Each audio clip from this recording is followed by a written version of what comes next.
Início de ano, normalmente expectativas são geradas. Será que eu me caso esse ano? Eu quero casar. Tenho a expectativa. Eu tenho a expectativa de conseguir o emprego. Eu tenho a expectativa de adquirir minha casa ou mudar de casa. Eu tenho a expectativa de ver meu filho formado ou entrando na faculdade. E assim a gente pode citar muitas e muitas expectativas que existem, porque é natural que o início de um novo ciclo gere isso. Encerrou um ciclo, começou outro, alguém diz que mudança de ano é só a mudança da folhinha, né? Virou a folha. E eu perguntei para uma pessoa como é que ele passou o ano, ele falou, como é que foi a virada do ano? Ele falou, olha, eu dormi do lado direito, acordei do lado esquerdo. Virei o ano dormindo na cama. Mas nós, seres humanos, gostamos de marcar. É uma característica do ser humano ter símbolos, ter sinais, ter memoriais, ter marcos na sua existência, celebrações. A Bíblia cita isto, por isso que quando o povo de Israel saiu, desde o início, Deus estabeleceu celebrações que em todo ano deveriam ser feitas. Uma delas, inclusive, marcando o início do novo ano, do novo ciclo. Celebrarmos o início de um ano é correto, é bom, e as expectativas fazem parte da natureza humana. Algumas pessoas têm colocado que um dos problemas nossos são as expectativas também.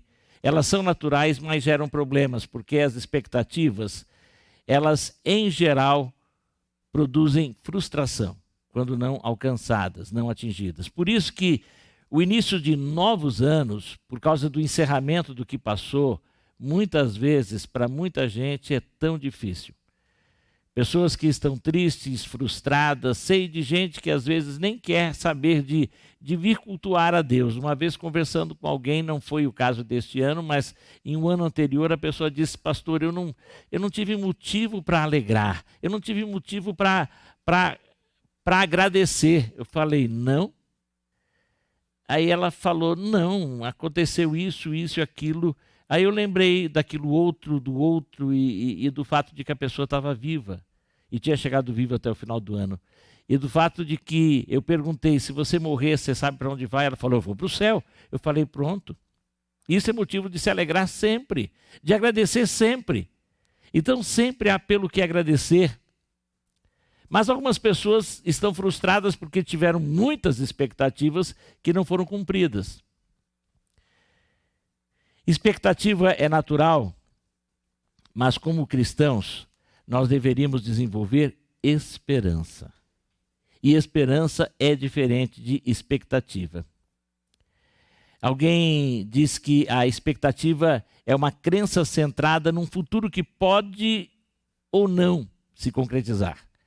A expectativa é volátil, por vezes enganadora, e muitas promessas, da maioria das vezes, quando alguém gera expectativa para você, não são cumpridas.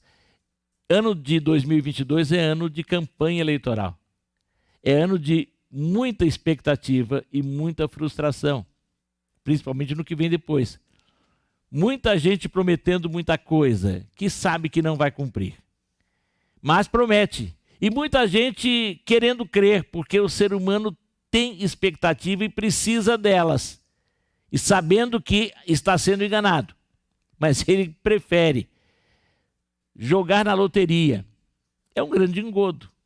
A chance de se ganhar na Mega Sena é mais fácil você chegar a Júpiter, alguém já mostrou isso, do que você ganhar na Mega Sena. A probabilidade é muito pequena para ganhar, para ter o grande prêmio. E quanta gente está jogando.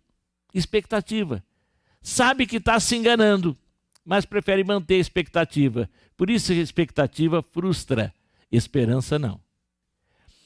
Há um texto na palavra de Deus que chama muito a atenção, um texto profético, profecia é palavra do Senhor para nós, palavra que exorta, edifica e consola.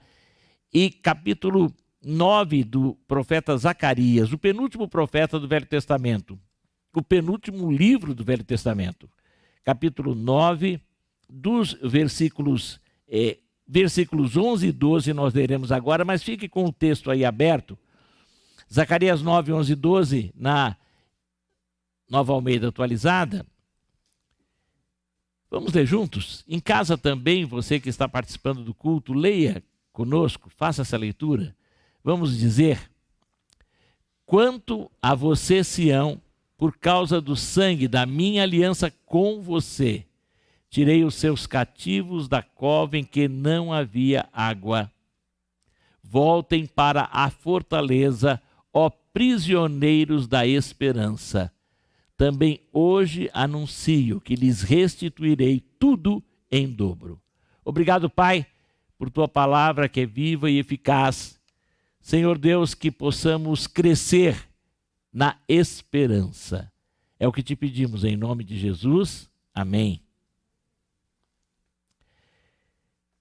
Prisioneiros da esperança. Essa palavra, quando eu li a primeira vez, eu nunca tinha prestado atenção nesse versículo, eu achei, me impactou. Foi o título de um artigo, Prisioneiros da Esperança. A maioria das pessoas estão amarradas e cativas na desilusão, como eu disse, na frustração, e nesses últimos anos, na tristeza, e muita gente indo para a depressão. As pessoas estão presas a essas coisas todas. Mas a Bíblia manda aqui ser prisioneiro da esperança, porque a Bíblia está falando, e o profeta está falando para um povo que durante os últimos 70 anos tinham sido justamente cativos na Babilônia. Por causa dos pecados dos seus pais, Deus cumpriu uma promessa. Israel foi destruído, o templo foi destruído, e eles foram levados cativos para a Babilônia. Se tornaram escravos em terra estrangeira. O povo que se orgulhava de ter deixado a escravidão pela mão poderosa de Deus lá do Egito, torna-se escravo novamente por causa do pecado. E profecias tinham sido faladas, que eles ficariam 70 anos, e ficaram 70 anos prisioneiros na Babilônia. Eles tinham passado por um período de desesperança total, de tristeza total, e agora eles são libertos, mas muitos não querem nem vir. Zacarias era um sacerdote, era de linhagem sacerdotal, e ele também foi chamado para ser profeta para o povo. E quando ele chega, quando acontece esta questão, ele está falando ao povo que começava a voltar mais amedrontado, entristecido para aquela região, para aquela terra. E ele diz: vocês estavam desiludidos, cativos, presos à tristeza. Agora Deus os libertou, os trouxe para cá, para restituir tudo o que vocês já tiveram aqui. Deus está restaurando a sorte de vocês, as bênçãos de vocês. Vocês têm que ter esperança e serem prisioneiros dessa esperança. A palavra esperança, originalmente, um dos sentidos dessa palavra no hebraico, há duas palavras usadas para esperança, e uma delas é uma palavra usada também para corda. A corda que se usava para puxar alguém que, por exemplo, precisava ser salvo. Então essa palavra que tem raiz em corda é usada aqui. A corda que podia salvar agora tinha que amarrar as pessoas, e eles tinham que se dirigir para a fortaleza. Eles que estiveram num lugar que era considerado grandioso demais e que foi totalmente destruído, que era a Babilônia, eles agora estavam voltando para um lugar que tinha sido destruído, que Deus ia restaurar, que era a cidade de Jerusalém e o templo. Essa era a fortaleza. A base da fé destes homens estava no templo, no local de adoração a Deus. E eles então agora eram convidados a crer, a confiar, a se empenhar na restauração da cidade, na reconstrução dos muros e na reconstrução do templo, principalmente. E eles tinham que fazer isso com esperança, que Deus estava com eles, que eles conseguiriam cumprir esse propósito. Eles tinham que ter fé, eles tinham que se amarrar, não a uma expectativa, mas há uma certeza, porque a base da esperança é certeza, porque a base da esperança, da verdadeira esperança, são as promessas de Deus, é a palavra de Deus. Nós não podemos ter esperança no mundo. No mundo nós temos expectativa. Em Deus você pode ter esperança. Em 2022, se você não estiver focado em Deus, na palavra de Deus, nas promessas de Deus, tudo o que você espera não passa de mera expectativa e você pode se frustrar. Mas se você estiver com a sua esperança firmada em Deus, você não se frustrará. Porque você reconhecerá e você esperará o tempo de Deus. Você reconhecerá que Deus está no controle, mesmo quando tudo parece estar uma bagunça. Você vai crer pelo poder do Espírito Santo. Mesmo nos momentos mais difíceis, você vai conseguir sorrir. Porque a alegria que Deus lhe dá pelo poder do Espírito Santo é real. Era dito para eles que eles tinham que, por causa do sangue da aliança com eles agora saíam do cativeiro. O sangue que ia voltar a ser derramado novamente no templo, que era o sangue dos animais. Mas hoje a nossa esperança não é mais baseada nos animaizinhos. A nossa esperança é porque nós temos certeza que o sangue de Jesus foi derramado. E esse sangue cumpriu o propósito pleno da promessa de Deus para o perdão dos nossos pecados. Os versículos que antecedem esses que eu li, o versículo 9 e 10, é uma coisa que foi cumprida plenamente em Cristo Jesus. Alegre-se muito, ó filha de Sião. Exulte, ó filha de Jerusalém. Zacarias 9, 9 e 10. Eis que o seu rei vem até você, justo e salvador, humilde, montado em jumento, num jumentinho cria de jumenta. Destruirei os carros de guerra de Efraim, os cavalos de Jerusalém, os arcos de guerra serão destruídos. Ele anunciará paz às nações. O seu domínio se estenderá de mar a mar, e desde o Eufrates até os confins da terra. De quem o profeta falava? De Jesus. Quem é que entrou em Jerusalém montado num jumentinho e aclamado como rei? Jesus. Mas não foi com poder militar. Se ele tivesse poder militar, ele ia num cavalo. Ele foi num jumento. Como um homem simples, um profeta mesmo, andando assim. Aclamado como rei. E logo depois, o mesmo povo que o aclamava pediu a sua morte. Mas aquilo foi necessário para que ele pudesse fazer e operar o perdão dos nossos pecados com o seu sacrifício na cruz. O sangue de Jesus é a base da nossa esperança, porque pelo sangue de Jesus nós temos acesso a Deus e o temos como Pai.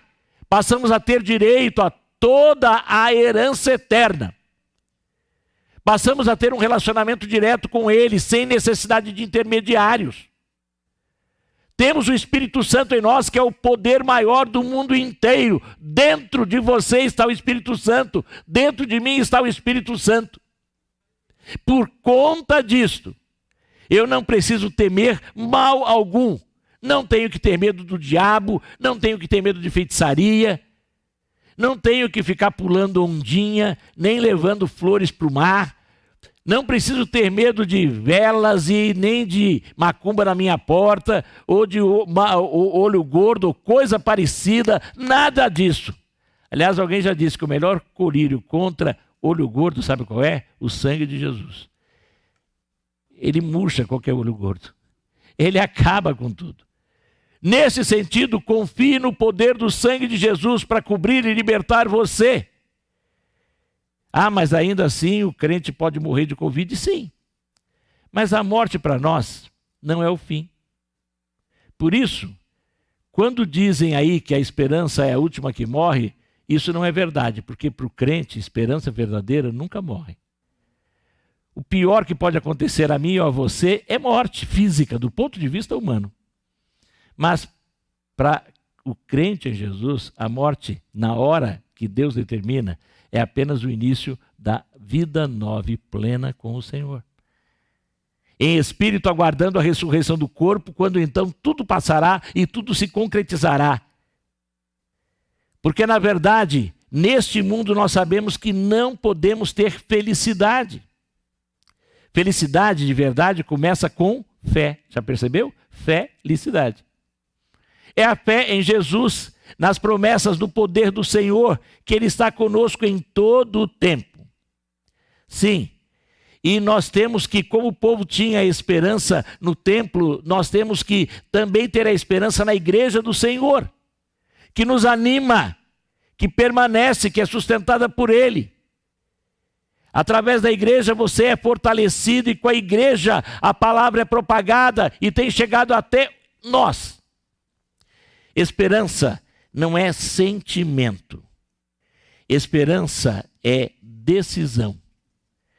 1 Coríntios 13 diz que sobram no fim de tudo a fé, a esperança e o amor.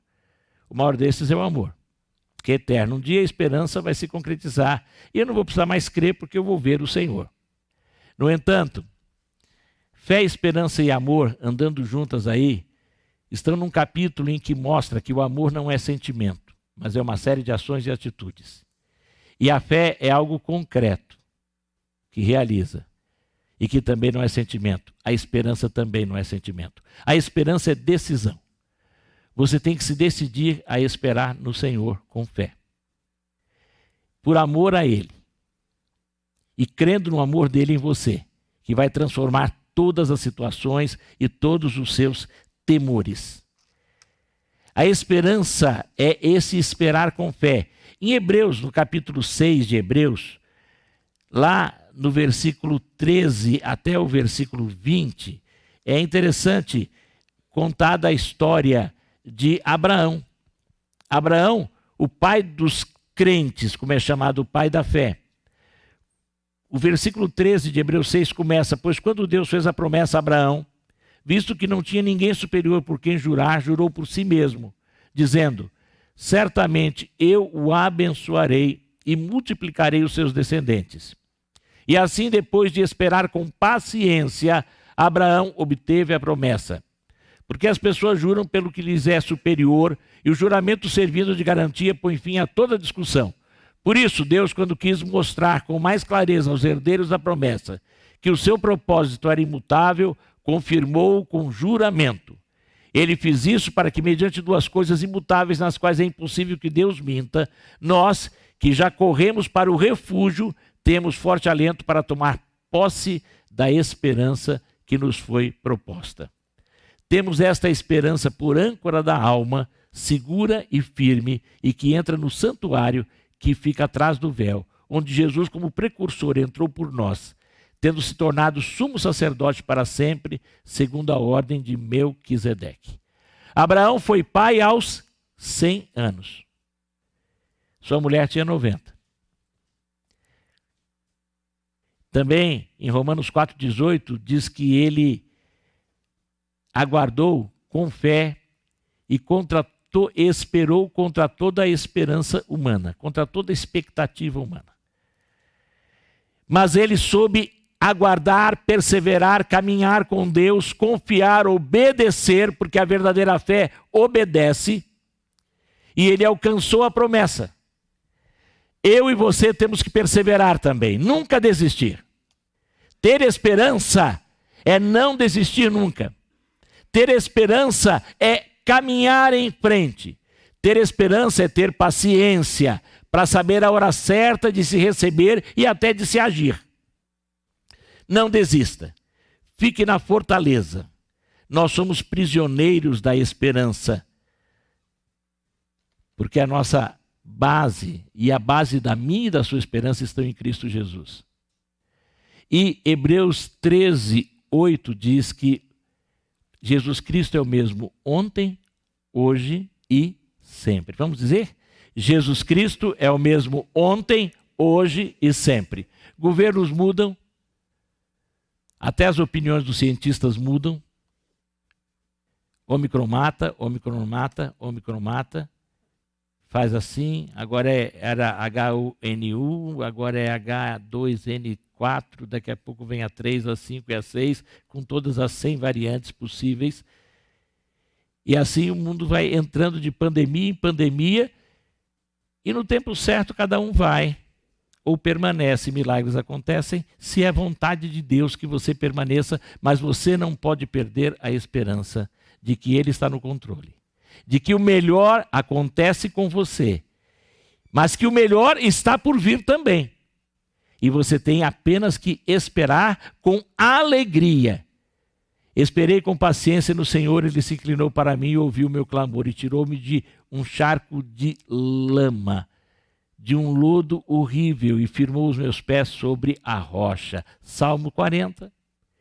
Esperar pacientemente, perseverar, não desistir, crer, obedecer, se alimentar da palavra, ter comunhão com os irmãos, cada vez mais estar em oração e sempre com gratidão, conforme nós declaramos aqui no início. Em tudo dai graças.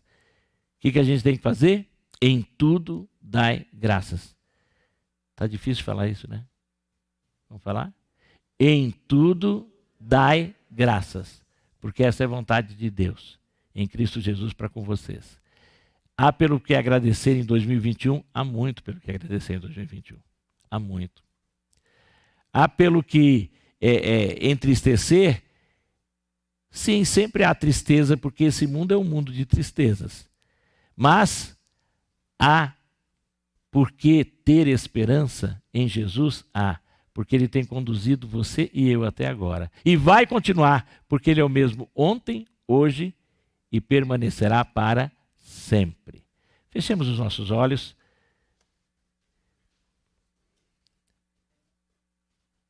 Nós vamos participar da ceia do Senhor, quando nos recordamos da base da nossa esperança, que foi a morte de Jesus por nós.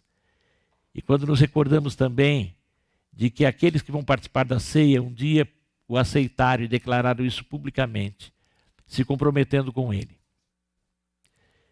E é um momento em que nós temos que estar agradecendo pelo sacrifício de Jesus, pelo perdão dos pecados, mas também pedindo que Ele mostre coisas que temos feito que o entristecem e o desagrada.